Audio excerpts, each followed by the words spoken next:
You wouldn't believe how he tried to ask Granny, but she didn't even bat an eye at him. Just then, his underling Ray suddenly knocked. Everyone covered his mouth to avoid escalating. Ray thought Big Bro was out.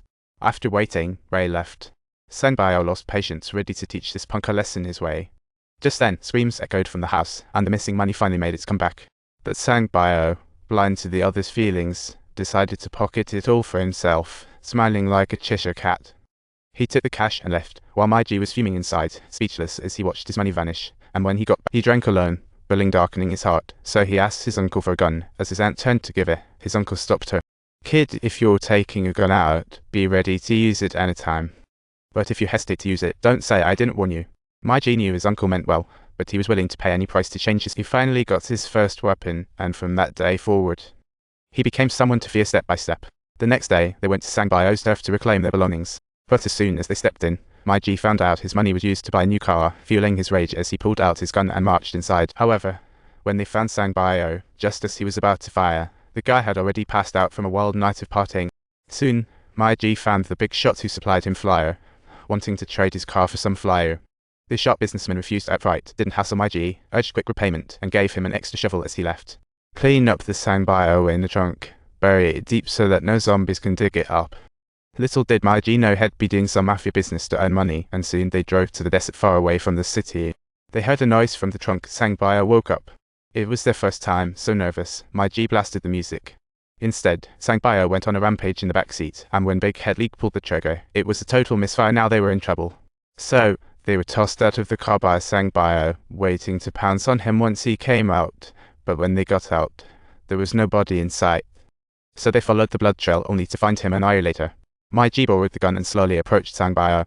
He truly regretted sparking trouble with this hothead, and Sangbao begged for another chance, saying he'd got a family to feed. Migo gave him a pass, but that was his one and only chance. When he got back, he traded Sangbao's car and his bike to the dealer. Finally, he covered the fly debt and quickly paid the big shot back, earning his trust and getting promised double the jobs. But Migo told him that the big guy didn't seem to be surprised in the slightest about it. Just a tad disappointed, Migo exited the mansion with laser focus, his steps determined. But could he really walk away unscathed? That day, it was party time at his uncle's, with distant relatives gathering, and his good buddy Big Head brought him a looking to expand their empire, but Migo had already sworn off this life.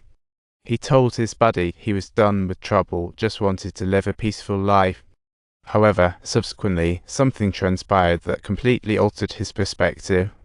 His uncle accidentally ignited some fireworks on the rooftop, and almost instantly, the police were at the doorstep. Turns out they got a call about rooftop gunfire. The woman said it was fireworks, but the cops weren't buying it. Hot-headed Migo didn't like their attitude and ended up getting a beating from the cops. In that moment, Migo figured a lot of things out.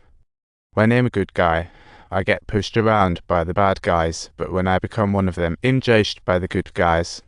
He hated the unfairness of the world, so he made mental note. I can't be the worst of them all. What an experience tonight. It was a life-changing night. As the chaos faded, Migo and his gang sat on the rooftop chatting. After engaging in some deep thinking, he disclosed his revelation to them. The next day, the crew easily scored 4 kilos from the big guy, but when they hit the bar, Black Sister told them she only needed 2 kilos. Migo looked confused, saying this was top-notch stuff, and Black Sister advised him if he wanted to cash in, he should go elsewhere because this neighborhood was tiny. If you monopolize it, it will only bring the doom and misfortune upon all of us. Migo realized he wasn't strong enough yet, silently resolving to beef up his game even more. He had to build a solid sales network and create a business empire of his own. So he turned to his uncle, brainstorming ways to crush the sales game. But his uncle dropped a story, explaining why he avoided the flyer game in the first place.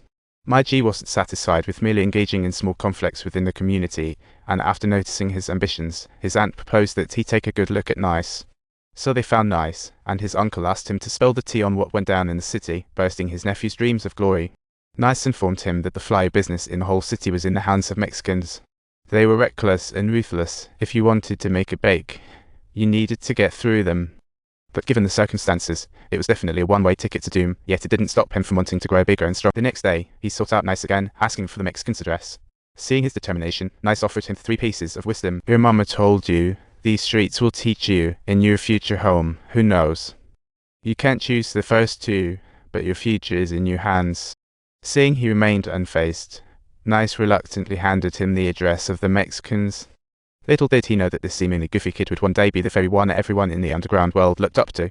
This black kid, in pursuit of his sales empire, stepped into the Mexicans' turf, but the moment he entered, he was already on their radar. Seeing their intimidating looks, Migo got a bit rattled and pretended he was lost and wandered in here.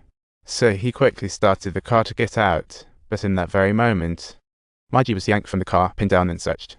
Soon, they found a small bag of flour. His shifty demeanor made him look guilty. A few goons started kicking him like a soccer ball, looking ready to drag him into the house. This was a man's rite of passage, had become a drug lord's partner.